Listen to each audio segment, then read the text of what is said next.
कानून अगर ऐसा हो कि स्मूथली मूव करे सोसाइटी, और जिनके हाथ में कानून दिया जाए उनकी अखलाकी तरबियत हो ताकि उसका मिस यूज़ ना करें।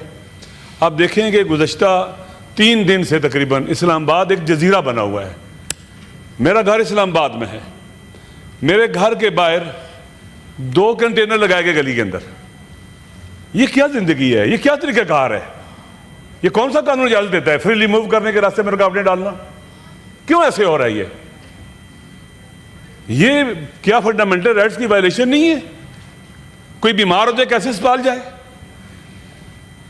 इतनी रुकावटें खड़ी करना, ये कहाँ का कानून? जंगल में रहते हैं, इंसानों के लिए ऐसे होता है? ये कानून का मिस यूज भी कानून की बेहरमती है और कानून की खिलाफवर्जी है। मुजरिम है वो शख्स जो कानून को मिस यूज करता है, इख्तियारात और पावर को मिस यूज करता है। आप ये कहते हैं आइन में लिखा है हाकिमियत आला अल्लाह की है, पाकिस्तान का आर्टिकल आइन कहता है अल्लाह की हुकूमत, तो ऐसे हुकूमत करें जैसे लगे अल्लाह हुकूमत कर रहा है। अल्लाह वमा रब्बुका बिज़ल्लामिल लिल-अबीद, खुदा जुल्म नहीं करता अपने बंदों के ऊपर।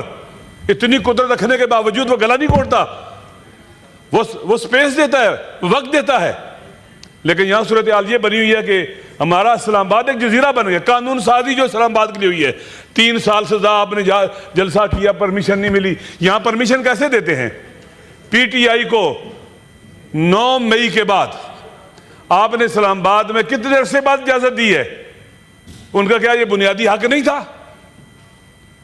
आप मुल्क को सही तरह से चलाएं, कोई पाकिस्तान के अंदर हम आके इधर हमला नहीं करेंगे, किसी को नुकसान नहीं पहुंचाएंगे। मैं एक जमात का हेड हूं, हमने इतने धरने दिए, इतने इजाज़त किए, कभी कोई दरख्त का पता नहीं तोड़ा हमने। सिविलाइज तरीन इसी ऐवान के अंदर चौधरी निसार अली खान वज़ीर दाखिला थे, उन्होंने हमारी तारीफ की। हमने 5-5 दिन धरने दिए हजार जगह के ऊपर। अवाम के ऊपर जो हुकूमत डिपेंड करती है वो अवाम से नहीं खौफ खाती। अभी मुझे तकरीबन यहाँ पहुँचने में 45 मिनट लगे हैं, यहाँ आने में, घर से यहाँ तक। इधर है पहले सरीना होटल बंद है, उधर चले जाओ मेरिट की तरफ बंद है, फिर उस तरफ से जाओ, फिर वो पूछ रहे हैं कौन हो तुम, कहां जा रहे हो? ये इंसल्टिंग रवैया क्यों है हमारे साथ? ये दुरुस्त नहीं है। इसी तरह से देखें पाड़ा चनार के अंदर 50 आदमी मारे गए हैं, 50 आदमी। क्या ऐवान में बात हुई है उनके ऊपर? बेगुनाह मारे गए। 35 कनाल का झगड़ा है और 50 बंदे मारे गए हैं, 100 से ज्यादा जख्मी हैं। कोई बात नहीं हो रही, बेगुनाह मारे जा रहे हैं लोग, परवाही नहीं है। एक इंसान का कत्ल तमाम इंसानों का कत्ल है, कुरान कहता है। इतनी लाताल्लुकी अपने अवाम के साथ, वो मेरे वतन के बेटे मारे गए हैं, कोई परवाह नहीं है। हम क्या यहाँ पर बैठे हैं, मेरी बहन कह रही थी कि डान अखबार के अंदर ऐसी खबर, ऐसी चीजें लिखी गई हैं जो इंसल्ट है हमारे अवाम की। क्या हम अपनी ड्यूटी पूरी कर रहे हैं? हम अपनी पार्टियों के गुलाम हैं, बंदे हैं, हम अल्लाह के बंदे नहीं नजर आते। लिहाजा मेरी गुजारिश है, फिर कानून साजी, ऐसे कानून हो रहे हैं जैसे पलक झपकने में ऐसे कानून बनाए जाते हैं। ये कानून बनाने का तरीकाकार है। मेरे ख्याल में ये जुल्म हो रहा है कानून के साथ भी, कि आप सिलेक्टिव कानून बनाएं फलां बंदे को फायदा पहुंचाने के लिए, फलां को फायदा पहुंचाने के लिए। हमारे DGSPR ने कहा हमारा सियासत से कोई ताल्लुक नहीं है। आपका 110% सियासत के साथ ताल्लुक है। आप पाकिस्तान के अंदर जो कुछ हुआ है इलेक्शन के अंदर, वो किसने किया है? आसमान से फरिश्ते उतरे थे?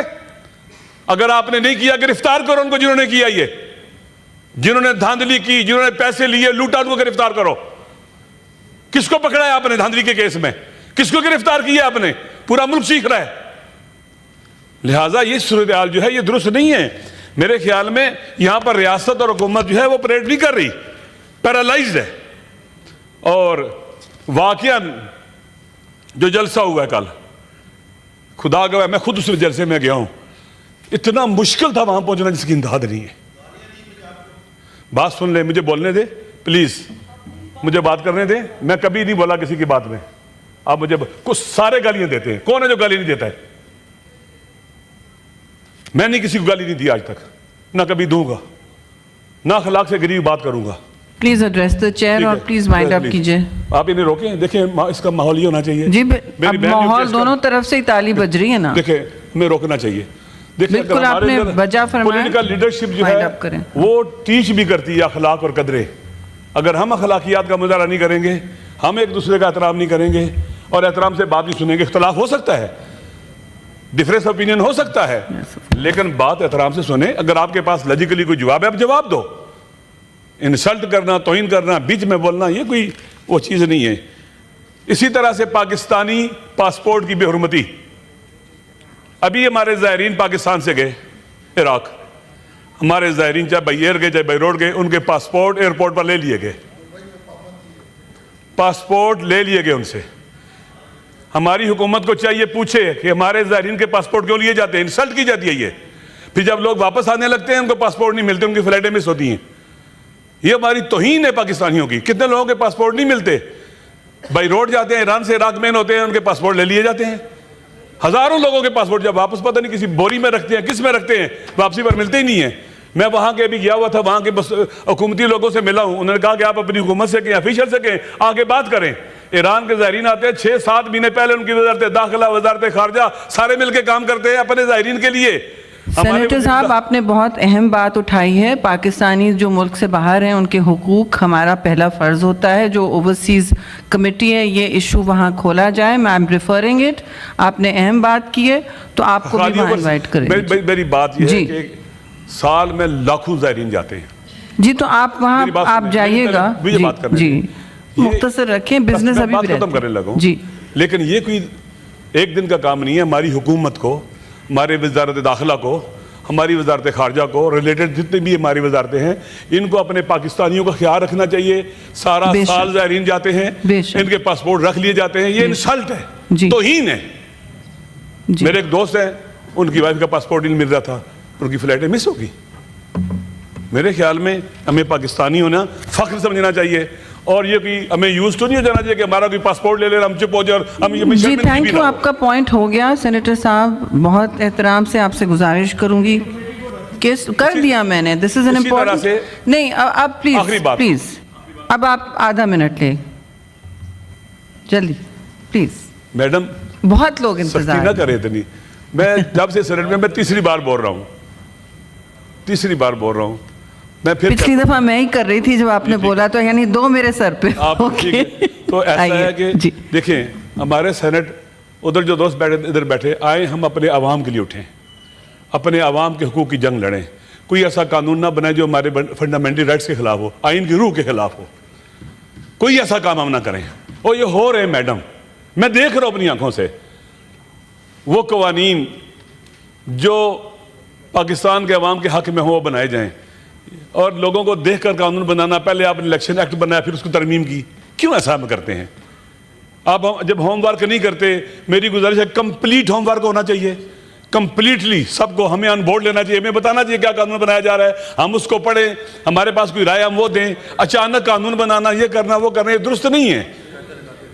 आखिरी बात मैडम आपने कहा, मैं कहने लगा हूँ और आधे मिनट में करूँगा, आधे मिनट में। मेरे सारी सब दोस्तों से गुजारिश है, मेरी बात सुने।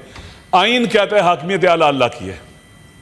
आर्टिकल 62-63 को देखकर कहा जाए तो ये इक़्तिदार अमानत है उन लोगों के पास जो इलेक्टेड नुमाइंदे हैं। अगर वो इलेक्ट होके नहीं आते, जबरदस्ती कब्जा करते हैं, तो ये गासिब हैं, ये गासिब हैं। इनको अल्लाह ने हक हुकूमत नहीं दिया है, आइन और दस्तूर नहीं देता है, ये गासिब हैं। लिहाजा ये गैर, इनकी जायज ही नहीं है इनका बैठना सीटों के ऊपर, इनका फैसिलिटीज लेना, इनका कोई इक़दाम जो है वो भी जायज नहीं है, खुदा की और आइन की रोशनी में, कानून की रोशनी में।